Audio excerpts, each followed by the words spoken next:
Actualizamos esta información y quiero saludar esta mañana a Edwin Rojas, presidente del Banco Central de Bolivia. Presidente, buenos días. Gracias por acompañarnos. Muy buenos días, Natalia. Muchas gracias por invitarme a tu programa y un saludo a toda la teleaudiencia. Gracias, presidente. ¿En qué momento y bajo qué argumento se determina devolver el crédito otorgado al país del al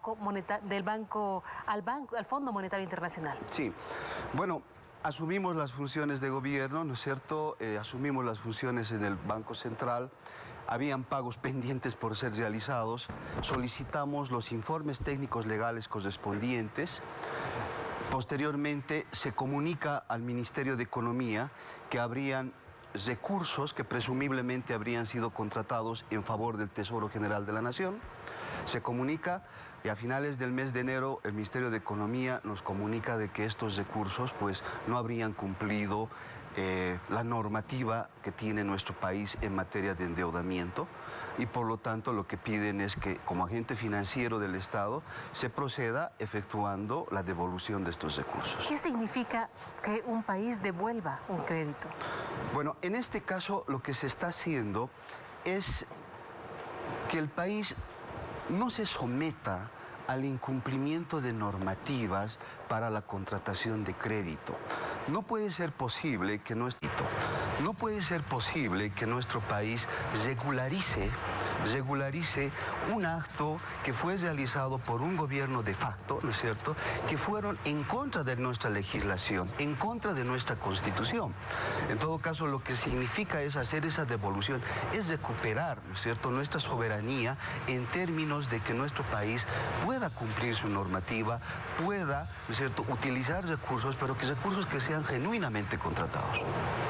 Señor Rojas, muy buenos días. Lo saluda Gabriela Oviedo también con algunas consultas al respecto de este tema, porque queremos saber cuál es el beneficio para la economía boliviana, la devolución de este crédito al Fondo Monetario Internacional. Gracias por su pregunta. Básicamente, en realidad lo que se está haciendo es, como había señalado hace un momento, recuperar la dignidad, porque lo que no va a hacer esta gestión de gobierno es legalizar un contrato de crédito, unos recursos que no tuvieron la aprobación congresal. Ahora, ¿cuál es el criterio de que este contrato sería dañino para el país? Bueno, lo que hemos podido ayer señalar en la conferencia de prensa y en nuestro comunicado es que en solamente 9 meses,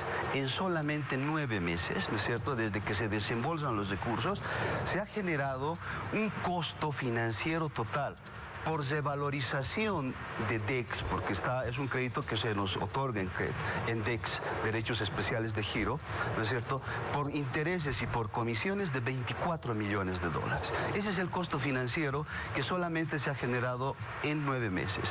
En otras palabras, se ha contratado un crédito que en términos financieros no era eficiente, era absolutamente oneroso para el Estado boliviano. Señor Rojas, y queda la duda, ¿cuál era el destino de este dinero y ahora qué se va a hacer? Bueno, el destino de este dinero inicialmente, como fue solicitado por las ex autoridades, en principio era poder coadyuvar a enfrentar a la economía un entorno adverso. Lo que se presume por la nota que se envía al Fondo Monetario es que ellos esperaban que iban a tener muchas dificultades para poder, ¿no es cierto?, participar en el mercado de capitales, y posteriormente lo que se hace es señalar que también iba a coadyuvar en los gastos en materia de lo que era enfrentar el COVID, ¿no?, por el lado fiscal. Entonces son los dos argumentos centrales que se generan en la nota de solicitud que se hace al Fondo Monetario Internacional en su momento. En esos momentos, cambiándole de tema, por favor, ¿cuál es el estado de las reservas internacionales? ¿La pandemia afectó las reservas que tenemos? Bueno, afectó a todo el mundo, ¿no es cierto? La pandemia fue un elemento que en Bolivia fue importante, pero creo que lo central en este caso fue el hecho de que en la gestión del gobierno de facto no se tomaron medidas adecuadas en materia de gestión económica, ¿no? En el ámbito, lo que es el ámbito monetario, el ámbito fiscal, por ejemplo, en materia de política económica, lo que se hizo fue ralentizar la economía, se frenó la inversión pública y por tanto lo que se hizo pues precisamente fue contraer la economía, ¿cierto?